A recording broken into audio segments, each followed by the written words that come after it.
The truth is out there. Knowledge is power. This is the Prepper Podcast Radio Network. Are you storing food? Many preppers are storing food for months and years, but only have enough fuel stored for days or weeks.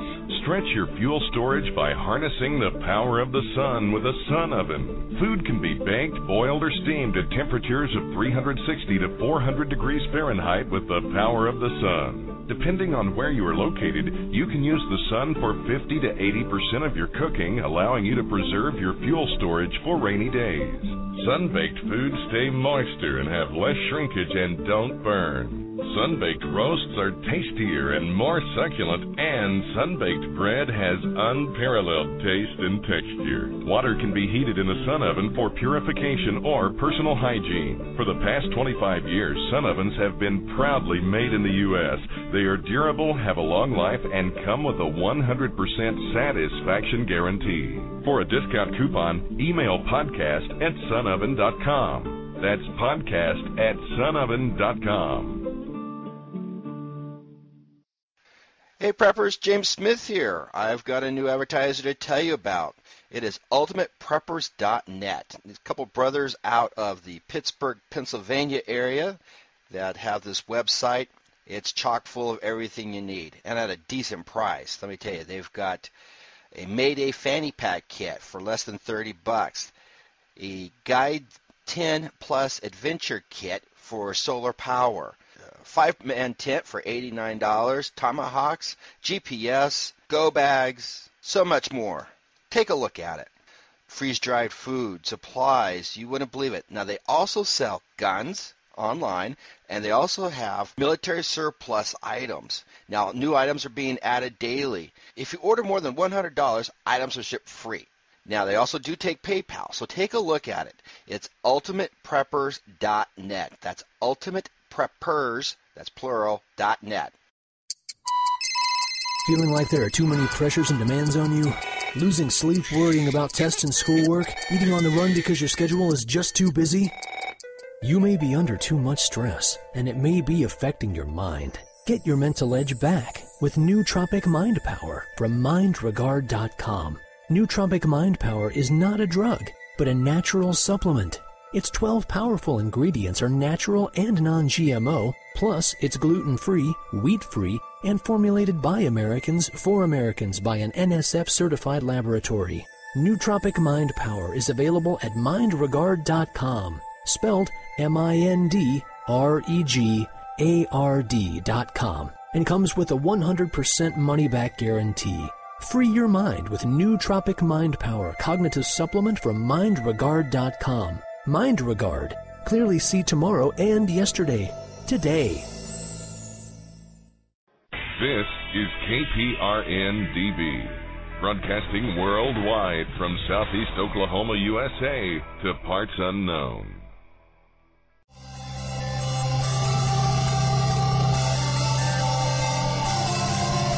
If we were down Greenspan, we ought to just eliminate the debt ceiling. Oh, absolutely, we do.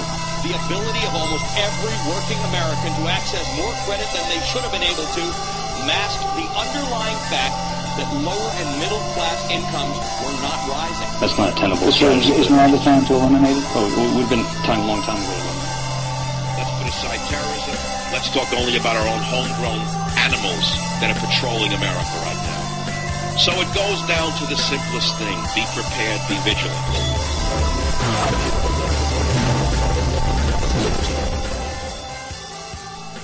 So much to touch on, so much to talk about. It seems like I've been going a lot longer than I have. We ran a rerun last week because of the holiday and all. Welcome into the new year. Here we are, 2013, fiscal cliff. We have jumped that bad boy and are headed to oblivion, I guess, till they figure something out. The good news is the Farm Bill has been addressed for the year, so that's a good thing. You know, it's just one of those things. I've been gone for a little while, missed you guys, got a lot to talk about. We're going to have Steven on tonight, and we're going to talk about a slew of things with Steven.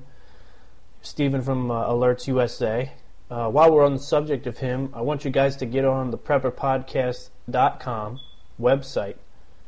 Click the little free radiation stuff banner, because what Steven has so kindly done, along with giving you guys the deal of the century with the $75 a year reduction for his services, and that's $75 for a whole year.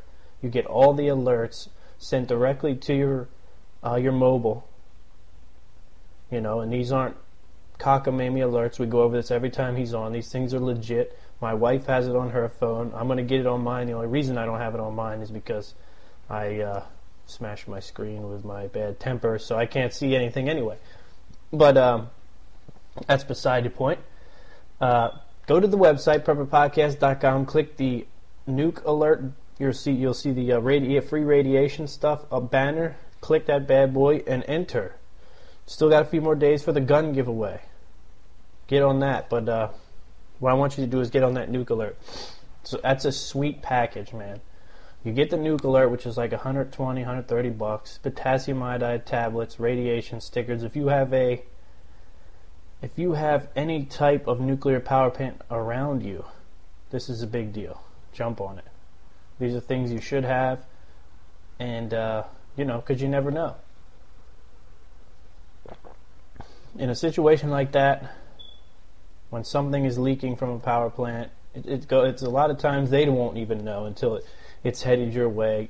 So if you have this nuke alert, it'll ding, ding, ding, ding if anything ever goes wrong. And the radiation stickers are great. You can put them on the outside door of your house, and that way you don't even have to sit there with them on your body or anything like that. You can peek out, see what's going on with the radiation levels. If they're ugly, you have the ability to decide without watching the news. Okay, I got to get out of here, or I got to hunker down and get to the center of the house, cover up with as much as I can to keep this radiation away from me and my family. But anyhow, in the highly unlikely event that stuff happens, it's free. Go get it. It's a big deal. It's a lot of money saved. Go grab one for free. Fill it out. We're giving 3 away, and jump on the opportunity. Also, sign up for the Threat Journal. It's awesome. ThreatJournal.com. Sign up for that bad boy. But anyhow, let me move on. Don't have a lot of time. I'm going to record the intro of the show right now, and I'm going to bring Steven on later.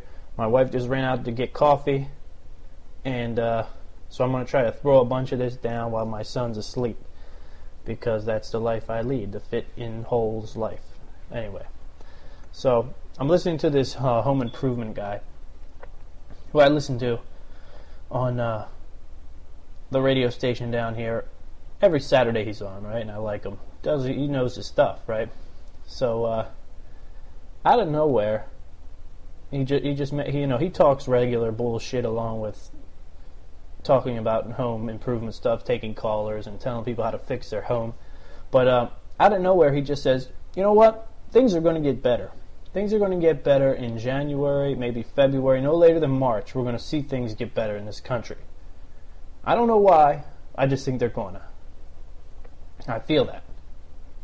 And so I let that go, and I looked at my wife, and I said, that's sad. That's not going to happen. But anyway, and we moved on. And then I started to think about it. And I started to think about, especially in people who have been through these things before, these downward spirals of the country, there's sort of a broken record mindset. You know what I mean? Especially in the folks who've been through these things, because they always seen America rebound. They've always seen us come back. You know what I mean? It's almost like Rocky. Like, there's no way anybody's going to beat Rocky. It's impossible. So I feel like they have this mindset where it just automatically clicks. Things get to a certain point, they're so bad, so bad, so bad, and the mind just clicks over and goes, oh, well, a couple months, we'll be out of this. No problem. We'll be fine. No reasoning behind it at all, and I think a lot of people are doing that with their mindset. I just think they're waiting for the click over. You know, the next big bubble that's going to get us back in the game. I don't see it happening myself, but I want to set all the doom and gloom aside, because I've got a plan for 2013, and I want you guys to set goals. I'm going to set goals of my own. But what I really want to do in 2013, and we're going to talk about this with Stephen because he could be an ally in this. Anybody who's listening to this show can be an ally in this. But this is the direction that the show is going to go in 2013. And I would love for you guys to talk to me about it. I would like to see what you think about it. I'd like to see if you still believe I can be viable as a host on this network. Because I've come to the conclusion that my whole, newbie preparedness sort of shtick has brought me to realize a lot of things. The more I get prepared, the more I want other people to get prepared, the more I want everyone to be prepared.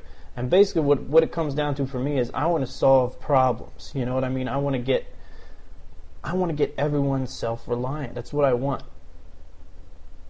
In 2013, amongst other goals in my life, I want to solve problems. I want to gather the right people together. People with skill sets, people with knowledge in specific areas around the country. And I want to, start pounding away at some of these things that I believe in. I really do want to do that. I'm tired of listening. And, it has its place. Going on to talk radio and listening to people point fingers and say, this guy screwed up. The government's a mess. We need to get rid of the president. We need to get rid of this guy. Eric Holder. All these people. Big agriculture. Big pharmaceutical. Big everything. Free market capitalism is horrible. You know what? In 2013... I'm going to limit it. I'm not going to stop it. Because you know what's going to happen. Something's going to go crazy on Capitol Hill, and I'm going to lose my temper, and I'm going to come on here and vent, and I'm going to fall back into that old habit of pointing fingers. But what I want to talk about is this. And what I want you guys to think about in 2013 is this. It's about accountability. Everything that the government does is because we have given them the power to do it. Everything that big agriculture, everything that big pharmaceutical does, is because we have given them the power. Capitalism doesn't work if the buyer doesn't buy. It's that simple. That's one of the things about capitalism that's so great. You can stifle any industry. Just don't go there. Don't buy it. We have to come together to make these decisions. We need to stop leaning on the government. When things go wrong, we look to the government. No matter who you are. 9/11, what'd you do? You turned your head right to George Bush and said, you better go get their ass. You better go get their ass. Right? If a virus outbreaks or some big foodborne illness, we look right to the FDA or whatever. Hey, get this under control, man. Come on. And then we get upset. I was watching a great documentary. It was really cool, but it also made me think a lot. It was called Farmageddon.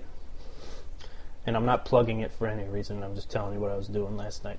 So, we're eating chili watching Farmageddon last night. And basically what it's about, you got 4 or 5 different farms that were suspect by the FDA and the CDFA in California.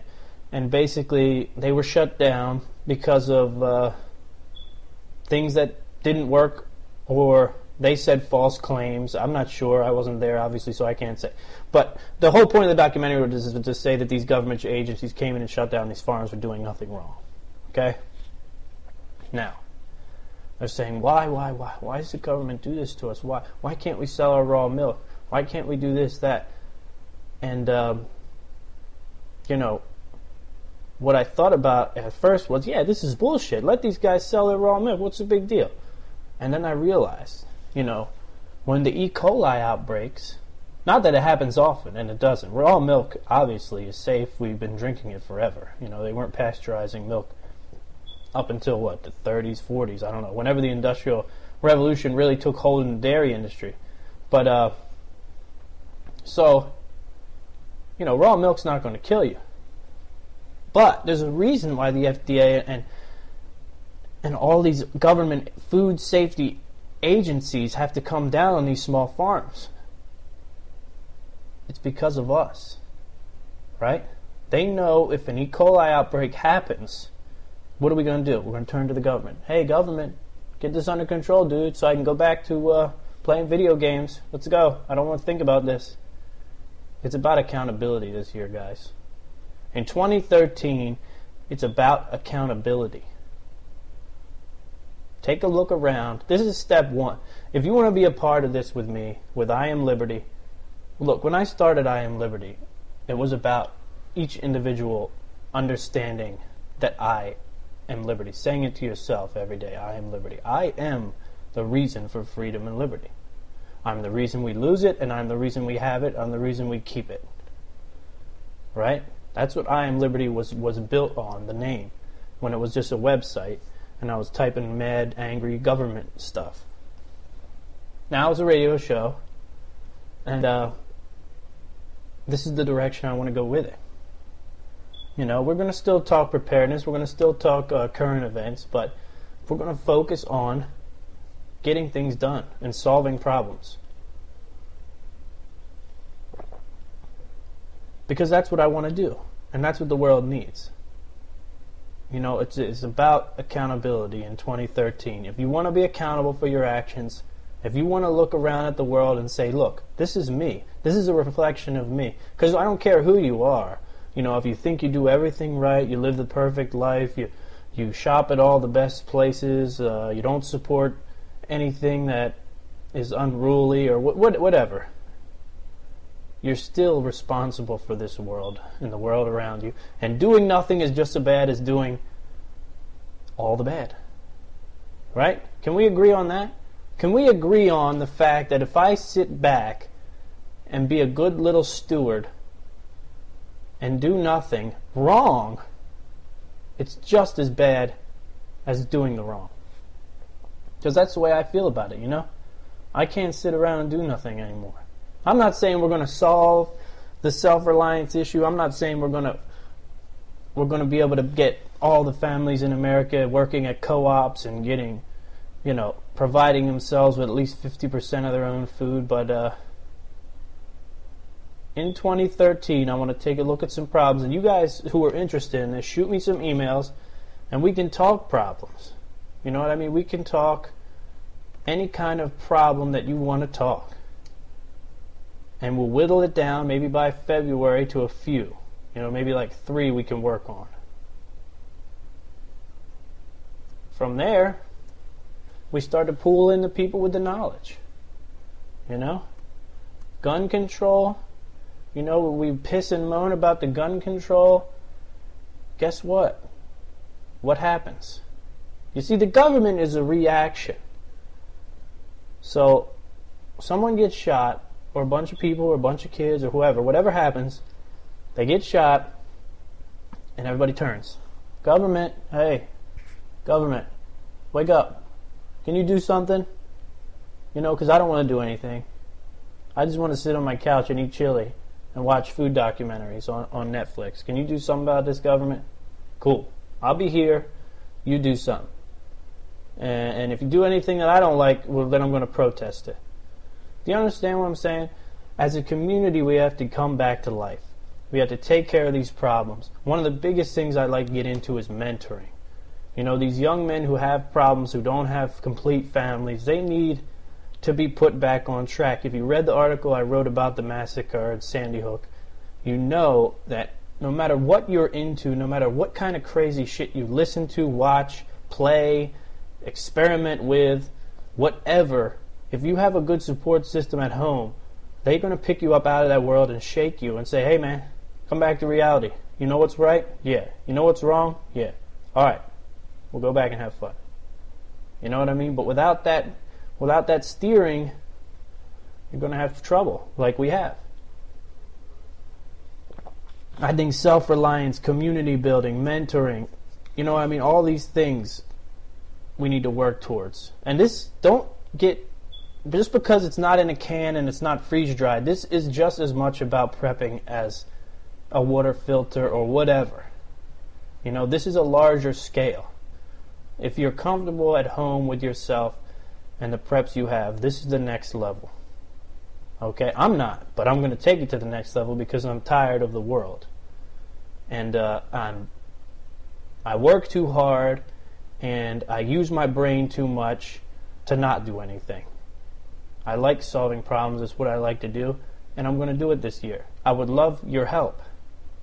So anybody who wants to help, get in contact with me. I am libertyshow@gmail.com.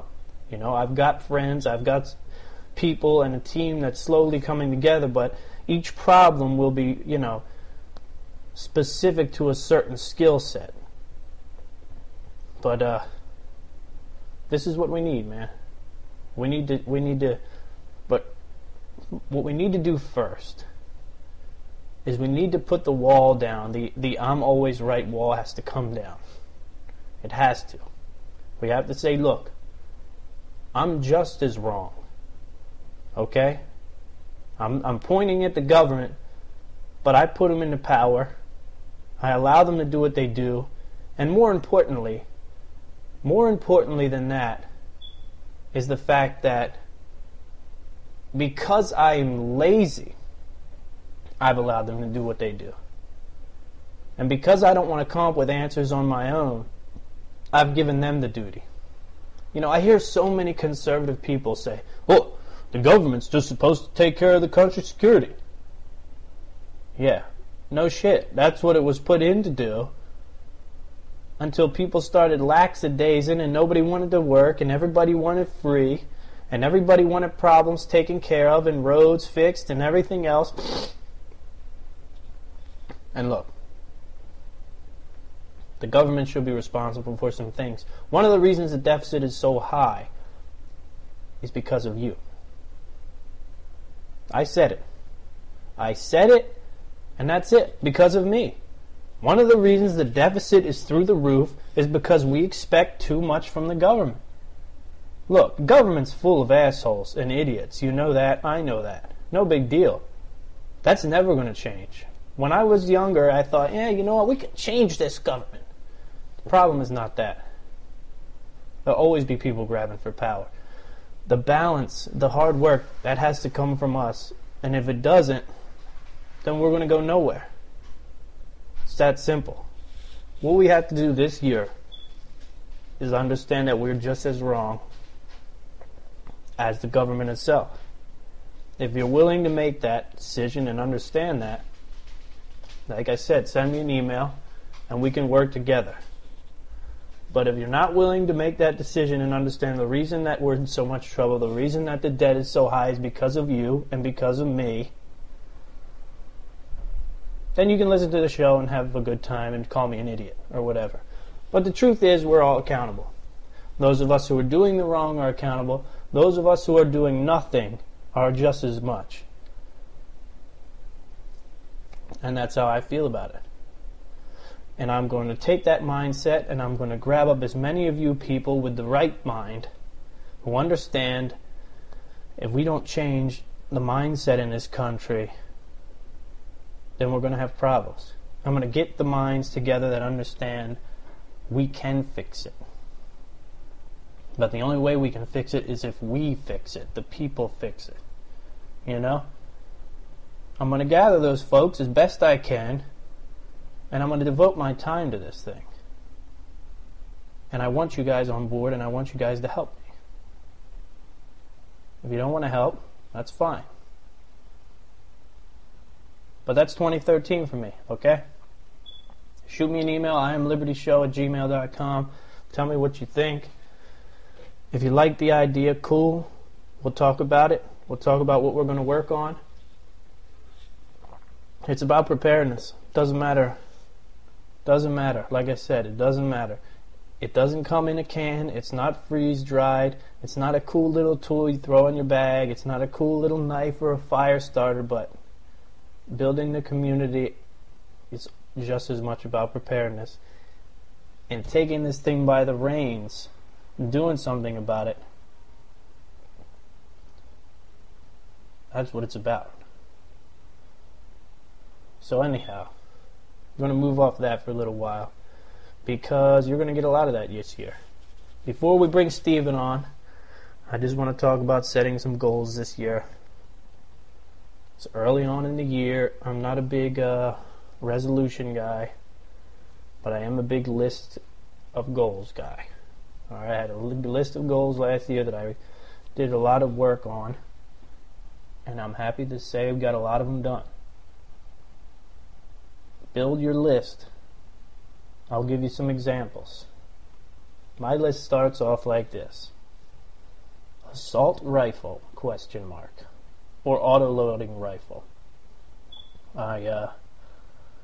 Even as much of a pain as it might be to keep one, I think I want to keep one around the house. You know, if they ever come to take it, we've talked about that before. You know, that's a game changer. And then I have things like a hoop house, chicken coop. I want to get these things built. Shutters has nothing to do with anything, but my wife wants to paint the shutters, so that's a goal this year. And things as stupid as I have some extra wood in the backyard. I want to build a doghouse for my dogs, a two-door doghouse, you know. 500 rounds shot between me and my wife, one per month roughly. That's something I got from Common Sense Preparedness that I really dug. He was talking about shooting 1,000 rounds in a year. I'll never do it. So I cut it down to 500 between me and my wife. That's something we can afford to do. That's something doable for us. And the list goes on, you know what I mean? But it's good to have this guy. Put it on your desktop, put it on your phone, whatever, and look at it at least once a week. You know, look at it on payday. What can I do? Can I afford to do this, buy a little this, buy a little whatever? I know guys that keep lists on their refrigerator. It's whatever. Well, if you don't set the goals, if you don't have them in your head, then you're just going to, you know, blow it on booze and whatever else. Useless stuff. So, you know, if you could maybe leave the next Modern Warfare on the shelves and get something done around the house that needs to get done, or something, you know, that'll push you toward a little bit closer to self-reliance in 2013, I think you would see the benefits. And see, the great thing about the benefits of becoming self-reliant is they pay you back. It's an investment, you know, so you might not be able to get what you want plus the self-reliance project, but a couple years down the road, you'll be able to afford even more. You know, the farm bill's going to expire in a year. You got to focus on getting food production up in your area, in your house, because that thing's going to go bye-bye. The government can't afford it. It's not the government's fault, but it is. You know what I mean? Our food is subsidized and there's not enough of it in the world, but that's for a whole nother show. Listen, I don't want to waste any more time. I'm already 25 minutes in. We need to save some time for Steven because I haven't talked to him in like 3-4 weeks. I'm sure he's got an unbelievable amount of stuff he's going to talk to us about.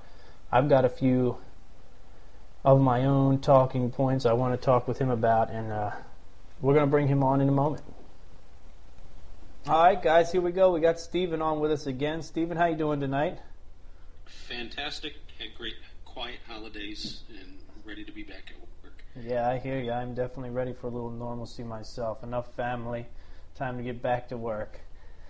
So one of the listeners, Chris West, he's a big helper of mine. He's been on the show a couple times to talk about guns. He's a pretty knowledgeable guy when it comes to guns in general.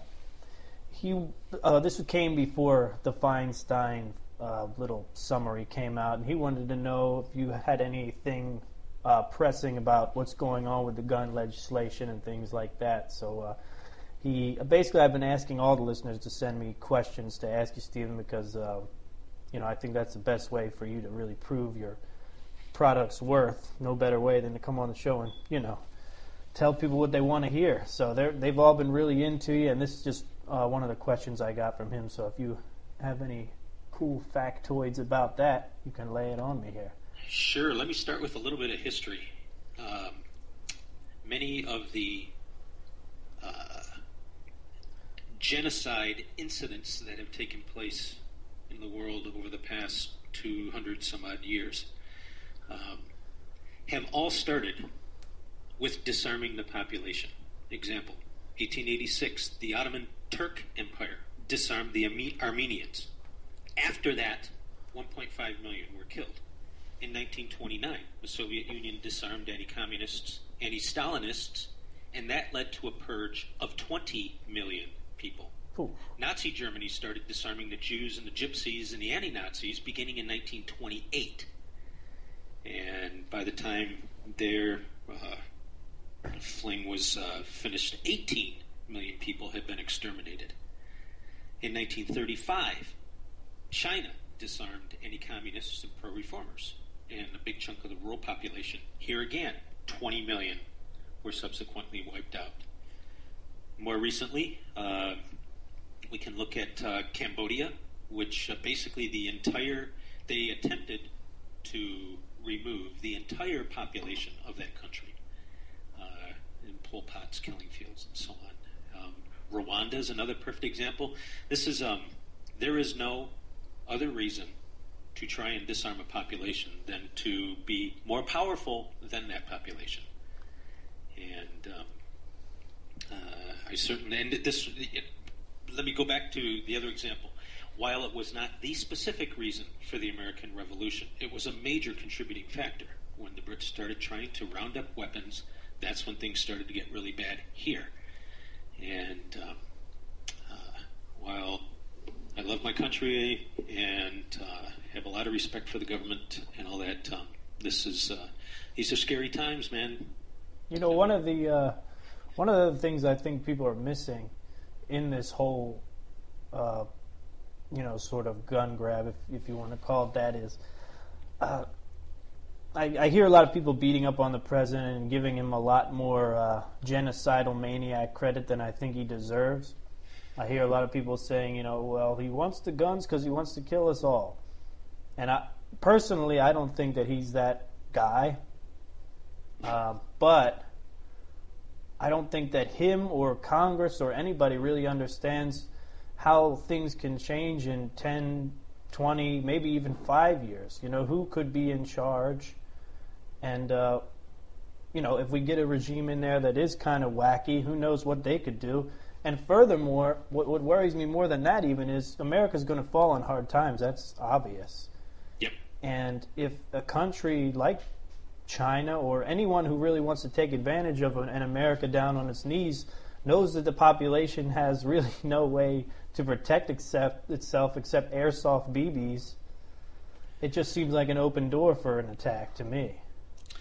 I firmly believe that one of the reasons that there has not been any major attempt at invading the United States. Granted, we've got major oceans to the left and the right, and friends to the north and south, but any invading army,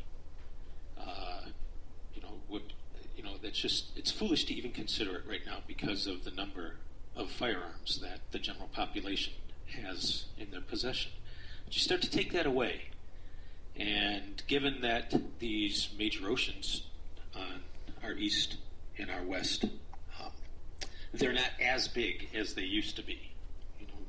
Major armies can get across very quickly.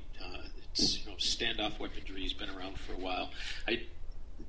There's so many aspects about this entire thing that make me particularly nervous, especially considering one of the primary movers behind all of this, Dianne Feinstein.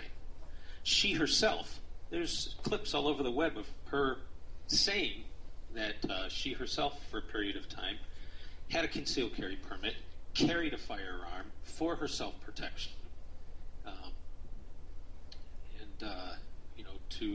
So it was okay then, but it's not okay now? No. Well, I see a scare. What I see, and one of the things I was talking about in 2013 that I want to move the show towards, and I want to move towards doing, is getting the public back to being accountable for their actions and understanding that every person in the country, every little voice, when they cry out for help from the government, they're just shooting themselves in the foot. You know what I mean? I'm really pushing for people to become accountable and try to fix problems within the community, because I think a lot of this legislation is the product of a scared public who doesn't know how to keep their kids safe without the help of the government. You know, if you listen to a lot of just radio talk show hosts in general, not so much on the right side of things, but I listen to a lot of left-leaning talk radio too, because I just like to hear everyone's point of view. And what it seems like is they really have no answer, and so many people in America don't want to put the time in themselves to figure it out, so they look to the government. And when you only have one answer coming from one side of one piece, you get crazy legislation like the one we're talking about, you know? You know, prior to coming onto the air, we were discussing statistics and where the different cities rank in terms of their murder rate and so on. I think everybody does know. I think that they know at their core what the problem is and where the problem is. And another part of that article that we were working on is to point out that all of these cities in the United States that have these just incredible murder rates, they're all in the populations of those cities comprise the president's base. And you know, let me read how we put it at the end of this article. It says America's murder rate isn't the work of the suburban and rural homeowners who shop for guns at sporting goods stores and at gun shows. The gangs who drive up America's murder rate look nothing like the occasional mentally ill suburban white kid who goes and shoots up a school. I mean, these are the numerical facts. People, you know, they don't like to say, oh, you start to bring race into the whole thing, but it's a definitive part of the argument. And those that are attempting to control our ownership of firearms happen to comprise that party. I think they do know. I think every parent knows what they need to do. I think that every legislator knows exactly what the problem is. And it just comes down to what side of the aisle the people are on. And I also think that it does come down to not wanting to change the crime statistics and have a meaningful impact. I genuinely think that the entire show right now and everything, all of this is an attempt to gain more control over the public. I mean, that's the only logical conclusion that anybody can come to. Even more than the general public, the government officials, they know the statistics. They get it firsthand. They get the jive numbers. They also get the very accurate figures. They get the talking points, but they get the real numbers. And they know where the problem lies, but they also know that when you start to address those specific issues that are in fact at the core, that it's going to cause lots of problems for them, not only in their constituency, but within the party itself when you start to honestly call out where the issues lie. Yeah, that's really what I've been getting at, is that, you know, we have to pull away from looking to the government for answers. I know it's easy because they can become a scapegoat when things go wrong. You know, if there's a national security issue or whatever it is, we have to get back to fixing these problems in the community, because what it is we lean on the government. It's a horrible behavior, because we lean on the government when we need them, and then we point the finger at them when something goes wrong, or when they do things that we don't like, even though we're the people that put them into power in the first place. You know what I mean? Yeah, you know, I think it's my personal feeling that, you know, beyond the legislation they're trying to move forward, so on, and the attempt at disarming the public, I think it would be remiss if we didn't honestly, and to the end of what you are trying to do in 2013 with your show, which is trying to get people back onto a self-reliance, rugged individual standing. We also need to face the fact as a country that we directly contribute to the violence and the gun culture that we have in the country, and that you know, if we on one hand make it as easy as walking down to the store for a kid to get a shoot-'em-up game and practice just as the military would, reflex action, and getting your sights on a target and so on. And the kids, they sit around for hours and hours and hours playing these games. And they are progressively, they seem to be getting more ghoulish and, graphic with what they represent. All of these things, you have to think, has a way of desensitizing the youth to the sanctity of life. If you spend years playing these games where you're going around blowing, things up and seeing the blood, seeing the gore, and seeing them get back up and re-enter the game, but there being no ramifications for those. I don't know if I'm articulating this well enough or not, but if we make it that easy for people to play these experiences out, and in addition, fill the airwaves with just this god-awful, thug rap music that tucked, it used to, when I was a kid, all the music was about love and woman and all that stuff. And now it's, it's about, popping a cop, and I'm gonna wet you, getting shot in the Yeah, oh yeah. All of these things combined are contributing to this problem. Do you know what I see? But this is the slippery slope, Stephen, and this is I'm glad you brought this up, because the intro to this show was all about this issue that we're talking about right now, not just the guns, but this whole thing where, I agree with you about the influence, but what bothers me is the country's going to go in one of two directions. It's going to say, I'm a mom or I'm a dad, and I'm going to monitor my children, and I'm going to make sure that they're not overindulging in this wild stuff, or at least bring them out of it once in a while and shake them around and make, put them back on track and let them know, what's right, what's wrong. And the way that I feel like it's going to go is, instead of us, like I said, depending on being accountable for our kids and taking things into our own hands, I can see us again shoving the problem off to the government, and for them to be able to monitor and restrict our video games and our movies as much as they might need it and our culture might need it.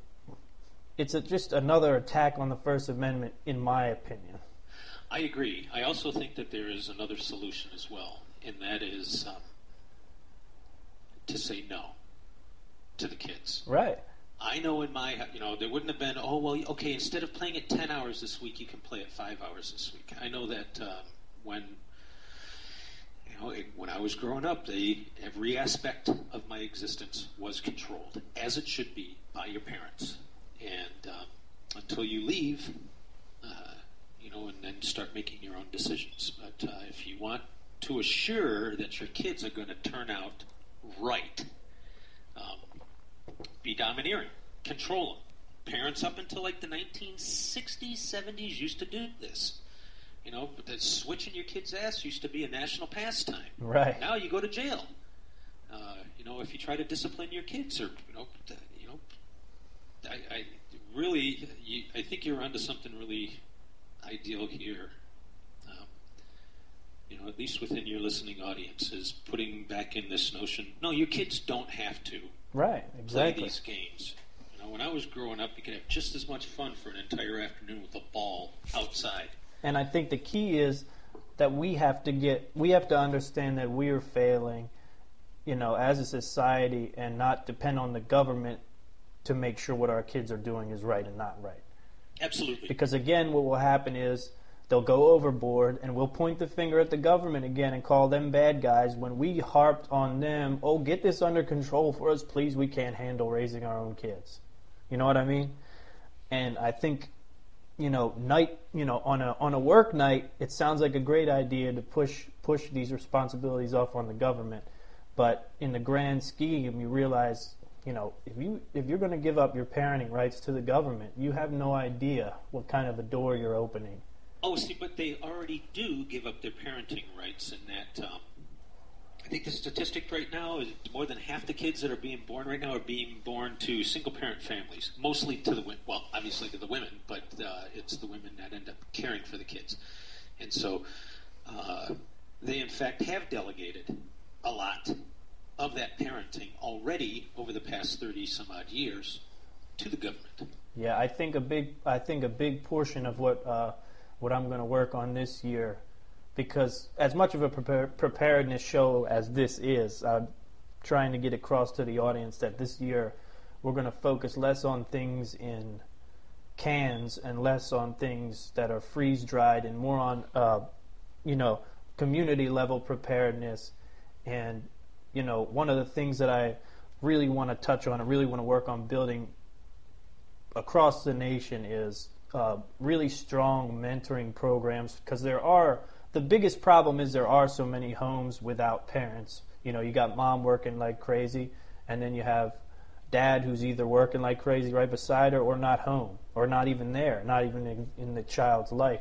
And I think the key is getting kids under some sort of, maybe not supervision, but some type of good background to lean on to when things like this happen, and they need explanations and they need guidance. Having the strong, disciplining, steady hand of a father inside of a home has got to be one of the most valuable things that, just having a secure family unit, having a mom and a dad there. Right. The way it's supposed to be. That is the way it's supposed to be, I agree. But it's not the way it's going to be. And I think the best thing we can do going forward is, like I said, working that mentoring angle, setting up hubs of people across the nation that can reach out to these kids in need and do the types of things. Obviously, you can't discipline the child because you're not, their parent, but you can, sternly talk to them, get their heads out of the clouds, and, show them that you can live the right way and have a great life if you do the right thing, because that's really what it comes down to. I think much confusion. A great activity for all of that is joining the NRA and learning how to shoot. Yeah, really. Honestly, you're right about that. You learn how to carefully, and safely handle a firearm, and you learn a great sport. Plus, you also learn how to defend yourself. Well, what I would love to see, really, Stephen, is to see these inner city urban kids who, and no joke, really, one of my ideas is to have these inner city kids get taken under the wing of someone from the country. You know what I mean? Someone who can take them out and shoot, show them the real reason why guns are cool, not because Lil Wayne says so. You know what I mean? And show them what the woods are about and all that stuff. I think it's important that they, get out of the concrete jungle. That's a big reason why people are so jaded. I think that whole inner city life it's monotonous. You look for an escape and you get it from your peers and the people around you in that sort of society, and you wind up with gang members and things like that. So interesting ideas that you got bouncing around inside of your head here, man. Oh yeah, we're gonna see how much we can do. It's easier said than done, let's put it that way. Not my baby. Yeah, exactly. You ain't taking him into the woods. Right. No, you're right. I mean, yeah, exactly. I think that probably when I was growing up, my folks probably would have said the same thing to you. That's all right. We'll see what we can do.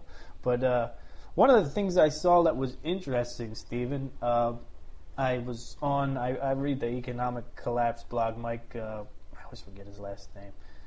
The economiccollapseblog.com, I read it very often. It's a great site. You would think he pays me how much I talk about him on the air here, but one of his he had a predictions for 2013, 50 predictions for 2013 he had up that he put up today, but financial, homeland security related, just regular day-to-day sort of predictions and things like that for the year. And, some of them are obvious, some of them are not. One of them that really struck me was he said the average gallon of gas in 2012 was $3.60. In 2013, it will be lower. And I am two trains of thought started in my head. One was more fuel-efficient vehicles on the road could be the reason, and so then the demand wouldn't be there, price would drop, obviously. Nah, that's not it. Okay, that's what I was wondering. And then the other one is the sort of crazy, if you ever saw the documentary Collapse, which I really liked a lot, talked a lot about peak oil production, and it said that, on the way to that peak, you will see the price go up and the price drop down very dramatically before actually hitting that peak oil event. So I just wanted to see if you had any thoughts on that. Well, I know that most of OPEC, they're pumping like crazy right now. And obviously to meet the demands of winter. Though the prices that are being paid for the fuel that's being burned right now, those were carved in stone 6 months ago in futures contracts. It may be that the futures contracts that would end up covering the oil and the gas that's produced for this coming year. There may be something along the lines that those prices are already locked in. Another one could be that they're not anticipating armed conflict with Iran. That's a good point. Any of the choke points out of the Persian Gulf or out of the Red Sea or the Suez, any of those places, sink a ship in any of them, and the price of oil will definitely skyrocket, which means the price of gas will definitely skyrocket. I actually was under the understanding that the price of the price of oil would be going up next year. I mean, that very well could be. Like I said, these are just his predictions. It was one that stood out to me, and I just wanted to see what your end on it was, what you knew, and things like that. Now, the armed conflict with Iran, that'll make for an interesting price scale with gas. Also, what I think people aren't calculating, and I wasn't really calculating in my head either now until you just mentioned, China and India are using much more, and I don't know how fuel efficient their vehicles are. You know what I'm saying? Really, the tuck, buckety, buckety, buckety. Right, exactly. Well, both of those countries, for instance, India has, okay, as we had previously discussed, last year, meaning 2011, the Obama administration started screwing around with the banking transfer system that's called SWIFT. And they took, in order to bring additional pressures onto Iran, they somehow managed to get SWIFT knocked off.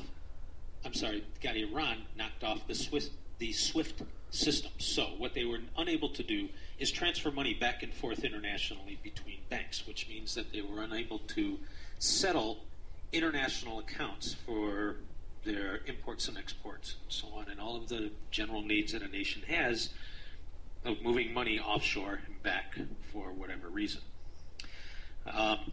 What this ended up, then they started to put in different types of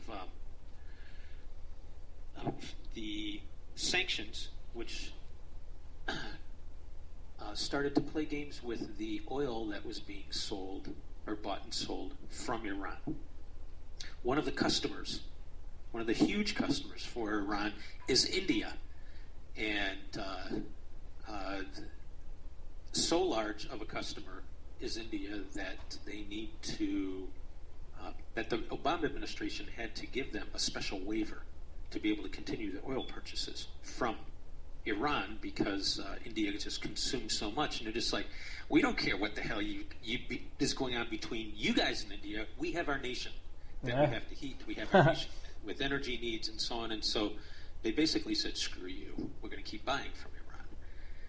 And so while the media here will paint a picture that, that America's footprint is very large and everybody will move according to the way that we move, it's not quite always the case like that. And then a lot of other countries the economy still functions. The world economy still functions regardless of what America is doing and what America insists upon.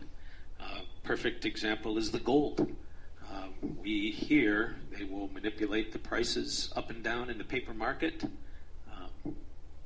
and all this is doing is benefiting these other nations, these other gold-consuming nations like China and India.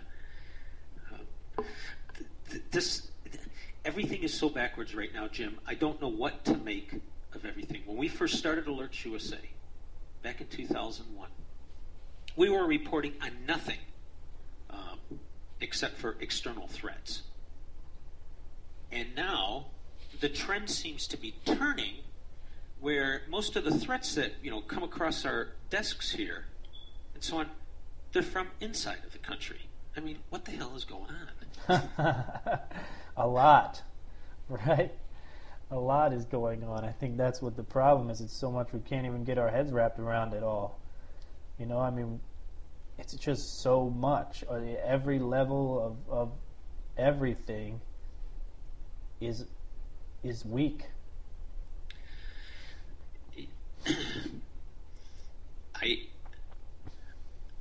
I genuinely have a fear for the next couple generations here in the U.S. The reason I say this is because this culture that we've been talking, the gun culture that we were talking about, the culture of violence, the degradation of women, that is so permeated, the hip hop and the rap music scene and all of that stuff. All of this took, I would say, 20, 30 years to firmly ingrain itself in American culture. It didn't happen overnight. Right. And it didn't happen in President Obama's first term. This has been going on for a while. Everything progressively getting more violent, less moral, and if you think about that, 30 years to get here, that's roughly 2 generations. Now, those same people that are in that mindset, I fear it will take generations to leach that out of our society. Oh, you're right. But we've got to start. We're not even starting. Absolutely. It has to start somewhere, and it has to start with, unfortunately, the people that are inside of that mindset, the parents of the kids, like we were talking about earlier. They've got to put their foot down and say, I don't care if the neighbor kids have these games. You're not. And it's got to start somewhere, because I've lived abroad in a number of different countries, and the last time living abroad, I lived in Liberia in West Africa for a year. And just an absolutely tragic situation there, just from the educational side. More than half the population cannot read, write, or do basic arithmetic. Wow. And it would take generations to reverse that, and to get the population back up to some semblance of a norm, where people can do these basic carry out these basic functions. And we've got the exact same problem that we're facing, but on a societal level here, with respect to what type of culture we've got. We used to be one that we revered education. People struggled to get educated in grounded well. We used to compete internationally in terms of math and sciences. We're at the top of the heap, and so on. And now, we're just everything is reversed. Everything is upside down. You know what I think is really interesting, Stephen, about this? About the ultra-violent, ultra-sex pool-driven, almost ultra-masculine lyric base of a lot of the music out also, is that when you really look at the country, it's the weakest I've ever seen any country. You know what I mean? As far as the makeup of the people. We're lazy. We don't want to work for anything. We're really afraid of everything. I mean, just anxietily speaking, there's so much anxiety disorder in the country, and it's almost like we sit behind these movies and these video games and just fantasize about being a man again, or a strong woman or whatever, and because no one is. You know what I mean? So many people are just weak and scared of everything. And I just find it funny because, everyone puts the facade on of, especially the people in that gaming culture and all those different cultures that we're talking about, it's almost like a big fantasy because everyone is so... I was talking to my friend Antoine about this today, actually, on the telephone, about just how weak of a society we've become. It's just, it's laughable, kind of. One of our last visits, I read to you a piece that was written in 1790 by the historian Alexander Tyler, where he lists off the 8 phases of a democracy. And I believe what you're describing here is directly described inside of this. This mentality, that this state of being or state of mind of the country, I believe it's thoroughly a byproduct of the enormous success that this country has experienced. Now, saying that, let me read this. The 8 stages of democracy. From bondage to spiritual faith. From spiritual faith to great courage. From courage to liberty. From liberty to abundance. From abundance to complacency. From complacency to apathy. From apathy to dependence. And from dependence back into bondage. I think we're following this plan or this list here exactly. With that, we started in very difficult circumstances in this country, and as a result of those difficult times, majority of everybody was a very strong Christian. From that spiritual faith, we got courage. From that courage, we earned the liberty, and after that liberty, and having God's involvement in the effort, that leads to an abundance. An abundance then has led to complacency and this mindset we're at now in the country, and apathy. And then this is now turning back because things are starting to slow down. We're now turning back to being dependent on the government, and that dependency is going to, whether or not it's undergone or just for one's daily needs, we become dependent on the government again. So, how do you feel about? I feel like I don't know if you know this, but there was what was it? I heard somebody talking about some of the earmarks and things that went into the fiscal cliff bill, and one of them was something like $59 million to algae growers. I don't know if you know the fuel, the ability for algae to be turned into diesel and gasoline. It's actually pretty productive if the facts that I've read are correct.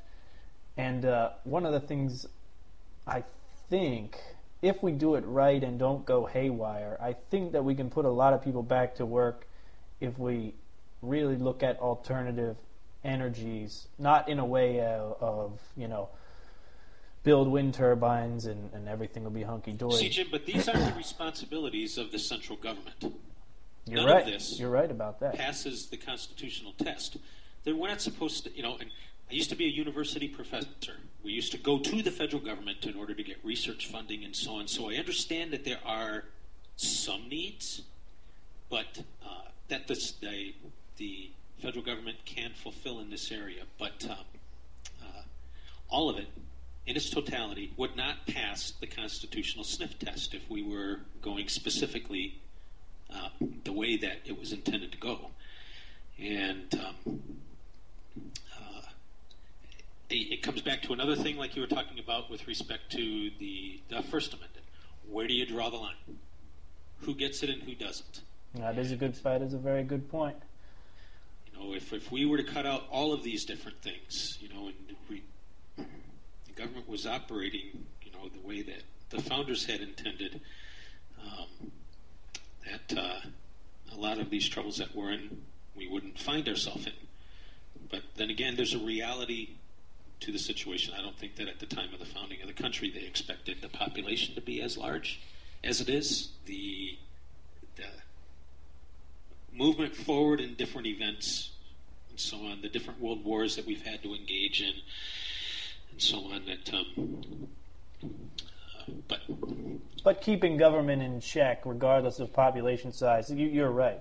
Keeping the government in check was the basis of the Constitution to begin with. You know what I mean? And I think that is the message that resonates and always will resonate, no matter how much technology or how much population growth we have. That's the key. And what you're speaking on, that's exactly right. You know, how much do you... I always use this analogy, Stephen. Do you have siblings? I do. You'll get a kick out of this. Any older ones? Yes.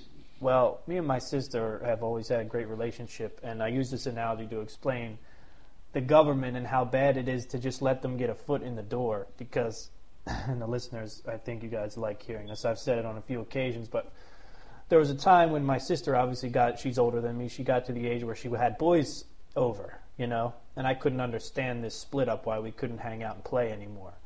So they'd be in the room watching movies, you know, with the door shut, and I would, I'd crack in the door and I'd peek my head in and I'd say, Amanda, what's going on? What are you guys watching? And we would bullshit for a second, and then I'd slip my foot in the door, and then we'd talk a little more. I'd talk to the boyfriend for a minute about whatever, and before she knew it, I was sitting on the floor staring up at the movie that they were watching, and I was in a room.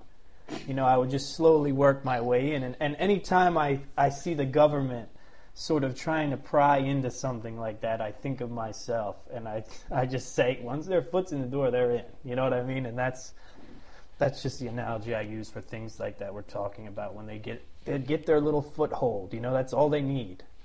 People don't seem to get that. We live in interesting times. People really need to, in this time right now, people need to be very calculating and very precise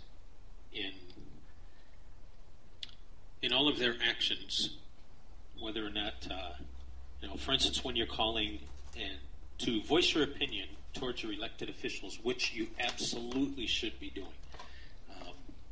Even if it's just your name that gets recorded and how you want the person to vote. But it should be done with respect. We might dislike many of the elected officials in Washington, but we have to respect the office. I dislike the president and his policies. I don't know the guy personally, so I can't make a judgment on a personal level there, but I got a hell of a lot of respect for that office. And the simple fact is, he's the president. And when we're interacting with these people, or you're engaging in discussions with your neighbors or your colleagues at work about the gun ownership thing, don't let emotion get into it. Oh, definitely, facts. Yes. And try and educate people. Let the other side get all emotional and start to flail, and so on. Just learn some of the facts around the whole thing, commit them to memory, and calmly share them with people. Because a lot of this stuff, for instance, what we were talking about the history, they don't teach this stuff in school anymore. Most people don't know what that gun confiscation occurred before the Nazis started wiping everybody out. Most people don't know that gun confiscation took place before the Armenians were the smackdown was put on them by the Turks. Most people don't understand these things because this stuff isn't taught in school anymore. And I will not place a bet that if most people did understand that history of gun confiscation and what it leads to, and so on, this wouldn't even be an issue now. And so, don't give up your guns. I don't care what argument or how much money is being offered. Don't give up your guns. Yeah, you can't give up the guns. And I'm not usually a big proponent of taking a stand on many issues. I like to look at every angle of an issue, but when it comes to the gun issue, I think it's just common sense. I just can't reason with anyone who can't see the importance. If you can't see the importance in that, I don't know. I just can't go there with you. But it's one of those things. I just feel like there's some core issues in the country, education being one of them, that I really want to put my time and effort into this year. You know, I definitely want to move away from. I guess what it is I like listening to talk radio, and I'm kind of talk radioed out on the blame side of things. You know, I'm just tired of. I think the early stages of talk radio, you know, opening people's eyes to what the Democrats and the Republicans were and how they were really basically on the same side, and, you know, opening the people's eyes and getting them to look around and say, okay, now I know who's bad, I know who's doing what wrong, finger point. I think the people listening to talk radio are over it and they're ready to go to the next level, and I know I am over it and ready to go to the next level, and I think that's what we need to do this year. You start to fix now, you know. Everybody I know that has kids is now homeschooling them. They're getting your kids out of the system. Either they're started now, or they're in the process of learning how to do it so that they can do it. But everybody that I know that has kids, they're either now homeschooling them, or they're in the process. They're trying to learn how to properly do it, and that I don't think it's going to come from within the system. Oh, it won't. I think it's going to come from outside. People like you pushing the notion, planting seeds in people's heads, getting them to think differently, because putting a child into the state system right now is proving itself repeatedly to be not quite the best idea. And if the idea is to build sturdy, capable, moral members of society, you know, just like you say, it's got to start somewhere. You know, most adults aren't going to change that, but there is a significant opportunity to impact the way that kids view all of this. Yeah, I mean, school is huge. Like we were talking about before, I am born and raised in Philadelphia, and I went to a public school outside of the city, and, you know, I had issues for a long time. I wasn't, you know, issues in different areas, not so much in, you know, violent criminal trouble, but, Did you have a wayward youth, Jim? Not really. I mean, women, girls, that was my problem, big time. Like you said, the degradation of women, it was what we learned about in school, you know, not from the teachers, obviously, but it took me a while to get past that, you know. It took a lot of God, and it took a lot of realizing, you know, what was, you know, this is not right. Even if the girls are okay with it, it's not right. You know what I mean? And that's just... The girls aren't okay with it. They might... Well, in the right circles, they have to be, because they want to be accepted. You know what I mean? When we were growing up, Jim, if we were to have called women any of these names that are floating around now, we would have gotten our asses beat, man. Yeah, I know. You it. I know it.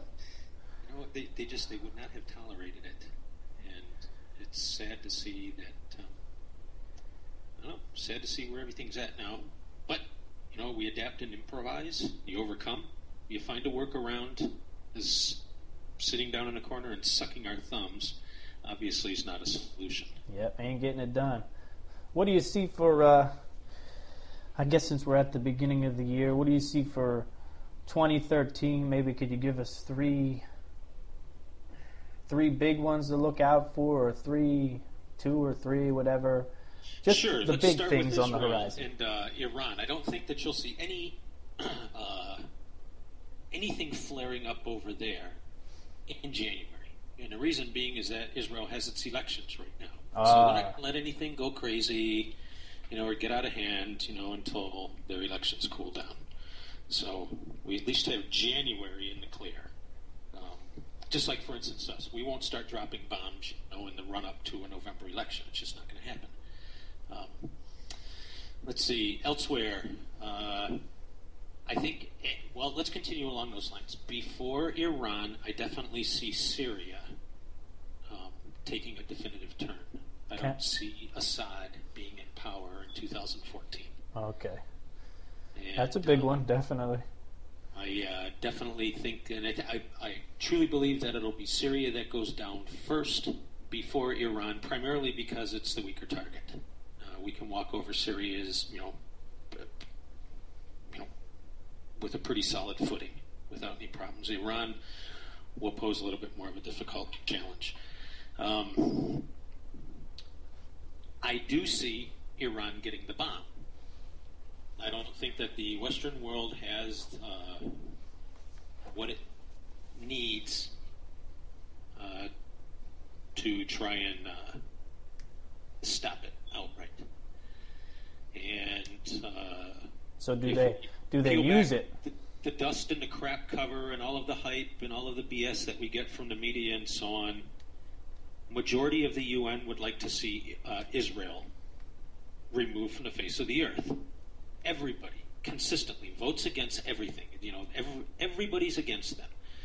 And so I don't see, at least collectively from the UN side, anything meaningful except for more meetings, sit-downs, and negotiations and discussions with the change jinglers. I don't see anything happening except for more time passing, allowing Iran to get where they need to go. I see North Korea bulking up pretty good. This last rocket launch that they had was pretty formidable, putting something into orbit. Even though we've been doing it for a while, it requires a lot, and it was a major significant step for them. Even if they did put a brick up there, in that effectively the missile that they shot off. So South Korea recovered a lot of parts that splashed down in the Yellow Sea. And after analyzing those, and in particular the oxidizer container, which in turn can tell you, the volume of that can tell you a lot more about the rest of the rocket. South Koreans say that the rocket has a range of about 10,000 kilometers. That's 6,200 miles. That makes you able to loft at least some type of payload into Alaska, if not the west coast of the U.S. And North Korea is now, we just covered this last week in Threat Journal, that there's work being done at their nuclear test complex. Looks like they're preparing to try their third nuclear detonation. And miniaturization isn't a problem, that's a function of engineering, and with all of their outside help with various other nations and all that, I can definitely see North Korea, maybe not in 2013, maybe 2014, having the ability to deliver a nuclear payload. So these are my predictions for the upcoming year. I don't see things getting better. I see things either continuing as they have been or getting worse. I definitely see Syria, though, will be a major conflict, probably during Q1. All the forces are being built up. Special operations forces have been on the ground in Jordan, in Turkey, in Saudi Arabia for over a year now in preparation for it. Training the indigenous forces and the resistance, so to speak. Battlefield conditioning, they call it. There's a lot of things, when the wars start these days, they don't, it's not just the tanks and helicopters starting to plow through. There's people there for a long time beforehand, marking targets, working with the resistance, and trying to find ways to bring down the government without having to bring an army into it.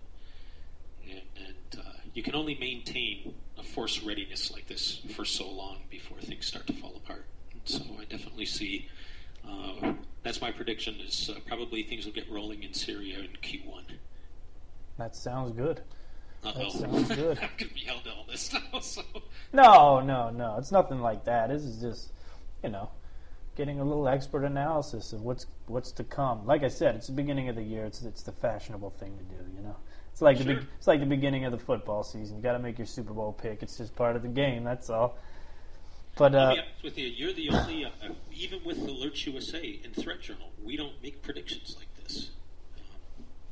Not from any fear or anything like that. It's just that. Well, that's not really your guys'. It's not our bailiwick. Yeah, right. Exactly. You guys you go on facts. You don't go on.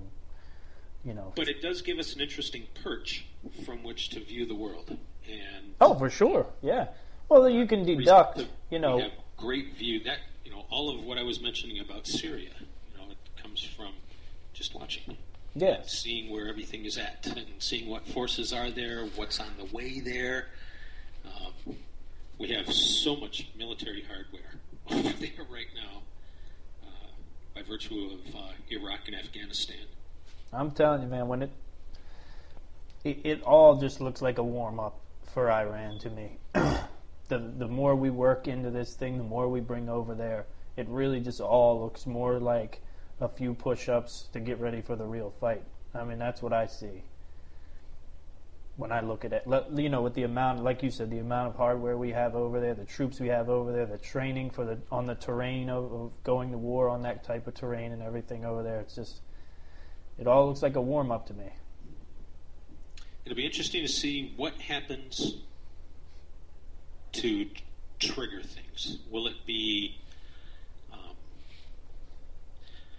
Assad using nerve agents, or will it be, for instance, a major currency event that needs to be covered over? Will it be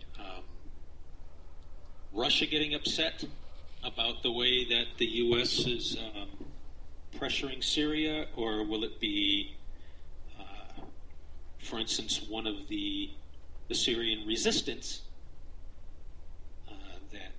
who have been threatening to use chemical weapons on Assad's forces, whether or not they do something in order to draw in a foreign military presence. It's interesting times, dude. No doubt about it. That's why we got you on so much, man, because I feel like if we miss one of these things, we're going to miss something big, And I do like using the facts to sort of deduce what could be, because that's a big part of when you have the knowledge that a guy like you has, Stevens. You can really sort of pick things apart, and you may not be 100% right on your prediction, but I bet you it's going to be pretty close with the facts that you have. But I'm just glad that those Mayans were wrong, man. Oh God. Well, I have a buddy. I don't know if I told you.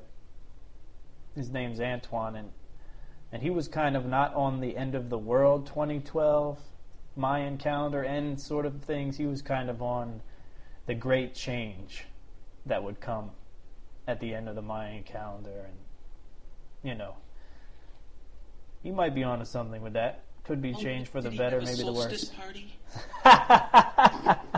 He did not, but with crystals and he did not, but and a drum circle and no.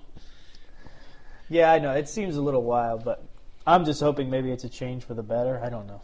Could be something. I really doubt it.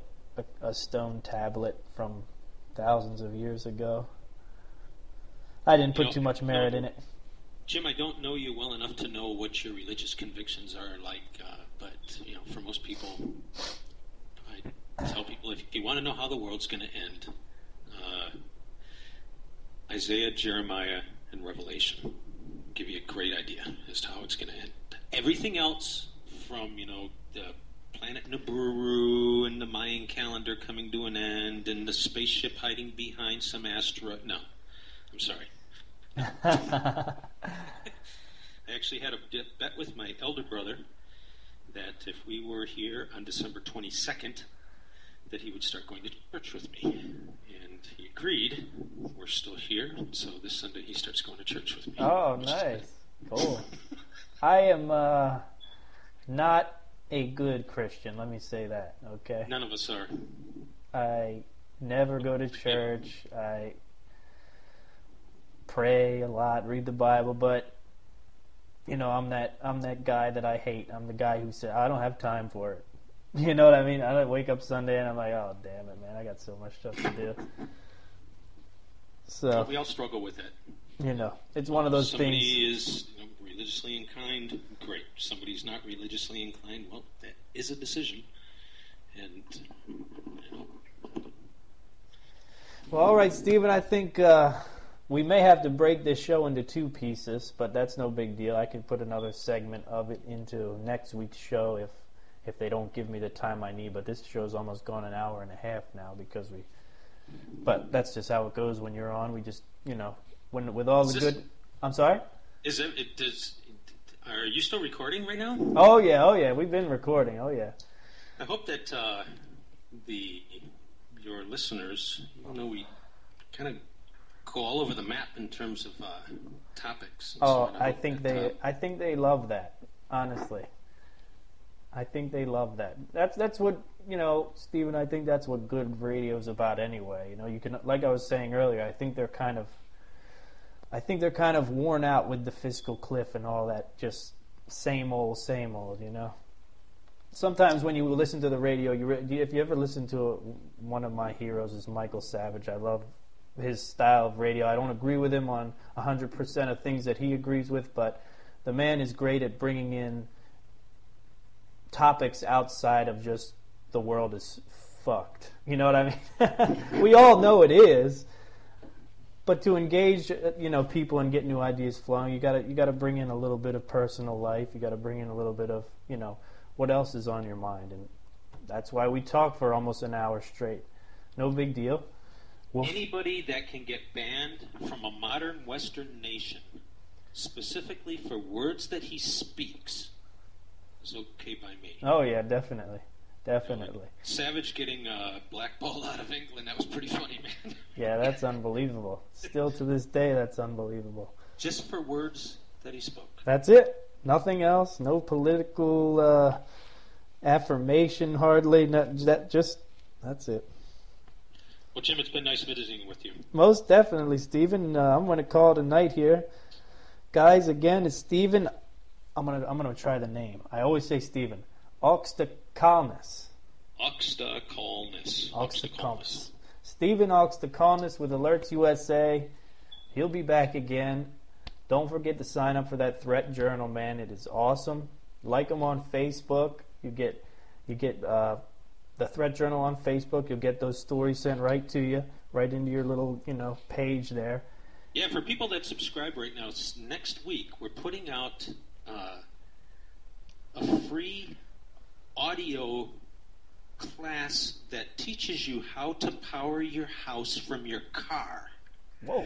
So if the power goes out, there's one thing that you need to buy at Walmart. You get this thing, we tell you inside of this thing how to hook your house up, and you'll be able to keep power to like your refrigerator, a few lights, and so on, while everybody else in a neighborhood is dark. And we'll just be giving that audio class away. So it'll go out to all the subscribers of the publication, and that's free. Stephen, I think you're going to gain a reputation for dropping the bomb at the end of every show. That is not something you just pull out of your back pocket with a few seconds left on the show. Yeah, by the way, he teaches it too. He's an instructor. He's on our expert panel. His name is Stephen Harris, and Steve's an instructor of Special Operations Forces. So he teaches this stuff to a lot of the Special Operations and Intelligence community. Different types of field craft like this. This is one of his jobs. Very nice. So it's absolutely, it's top shelf information coming from a top shelf instructor. You'll immediately grasp what's going on, and sometime down the line, when the power goes out in your neighborhood and your house is glowing bright, you'd be like, There you go. I like it, man. Well, like I said, guys, the offer still stands, $75 for the year. Go to alertsusa.com and sign up. It's the deal of the year, man. I don't know what else to tell you, how else I can convince you, but go check it out. And also, on top of all of that, Stephen, we still have the giveaway up on prepperpodcast.com for the nuke alert, the potassium iodide pills, and what are the strips called? The proper name? The RAD stickers. We're giving away 5 of the radiation safety packages. Each one has a nuke alert, 5 RAD stickers, which are peel and stick dosimeters, and 2 boxes of the potassium iodide tablets. So go click on those banners, like I said, on the prepperpodcast.com and sign up. It's free. But free. Everybody, the biggest thing, this is what kills me about these giveaways, Stephen. The biggest email that I get constantly is, look, I want to start prepping, but I'm broke. Here's the way. We're giving guns away on PrepperPodcast.com. We're giving food supplies away. We're giving free radiation equipment away. Sign up, man. We're not going to heckle you to death. But anyhow, calling it a night. You guys have been great. Stephen, thanks so much. And this is I Am Liberty. Zero Hope will take us out for the night. Take it easy, guys.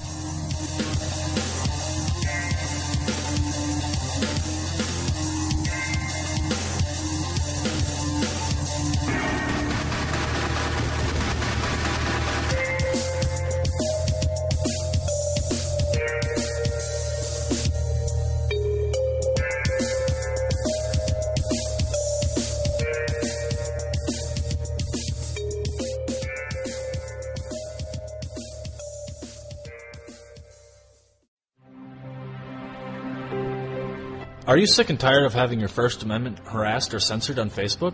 Use no more, as we now have a new alternative to Facebook. It's called Awareness Act. Awareness Act is a social network designed for patriots, to be used by patriots, and is ran by patriots. Stand up and help in the fight to protect your constitutional rights.